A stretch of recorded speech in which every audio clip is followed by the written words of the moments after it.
Right, limits we've talked about with sequences, and they actually are useful for series as well, but that's kind of higher level calculus. We're not going to even introduce that now. But with functions, you can also use limits, and actually that's more often in calculus what you'll use it for is with functions. And the first way we want to look at them is with graphs.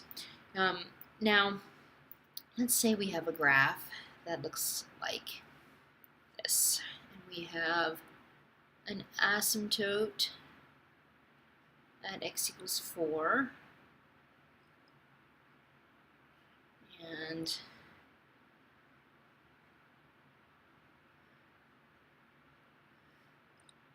see if we can mark this off pretty well. If you have a grid, it's better, but I don't, so we'll just use what we've got.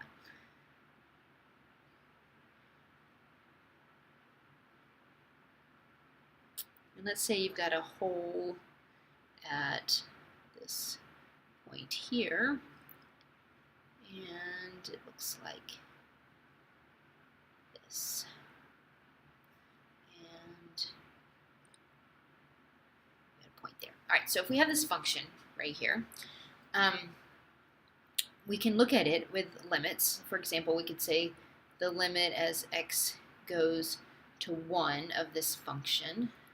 Well, we look at x as 1. Where's the function heading towards? Well, from here and from here, it's heading towards the number 1. So the y value, function value, 1. So that's its, or negative 1, rather, sorry.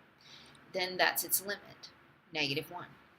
If we take the limit as x goes to 3 of the function, we can look at that. And now you have to be careful because the function value at 3 is 1. We have a hole there. But remember, we're looking at a limit, so that's what it heads towards, not necessarily what it is defined as. So we're heading towards, if we go along our function from this side, we're heading towards negative 2. We come along our function from here, we're heading towards negative 2. So that means that our limit is negative 2. Now what about the limit as x goes to 4 of the function? Well, if we head along from here and we head along from here, we go to two different places. And so we write DNE, does not exist. Now you can look at it separately and have what's called a right-hand limit, where you say the limit as x goes to 4 from the right, so that's what that little plus sign means. And we would go along from the right, and we would see that that equals infinity. It's going up towards infinity. Now, technically that means the limit doesn't exist, but it gives us an idea of the end behavior, so we'll go ahead and put that it equals infinity, even though the limit doesn't exist, because infinity isn't actually a number, it's just a concept of how far we're going. We can also do a left-hand limit, and the left-hand limit we write as x goes to 4, and we put this little minus sign here. That means we're coming from the left. So as we're coming from the left and heading towards 4, we're going off towards negative infinity. So again, they don't exist. The limit doesn't exist there, but we are going to specify that it doesn't exist, but it's heading off towards infinity or negative infinity. Now, the one thing you have to notice is we couldn't put that up here because these aren't the same thing. You have to have your right and left hand limits matching for you to have a limit. So if we have the limit as x goes to some value a of a function, it equals a number L or whatever, if and only if, remember that's what the two F's mean, the right hand limit matches the left hand limit,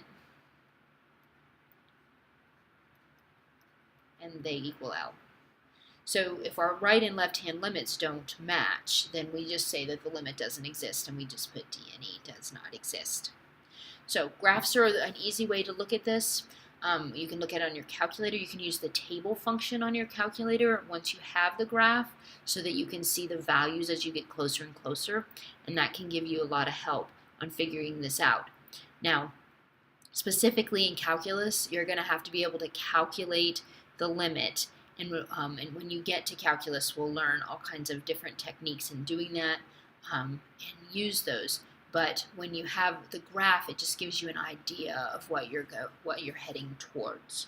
So read over that section and I believe that's 11.3 in the Bob Jones book, and make sure you've done some practice problems with that.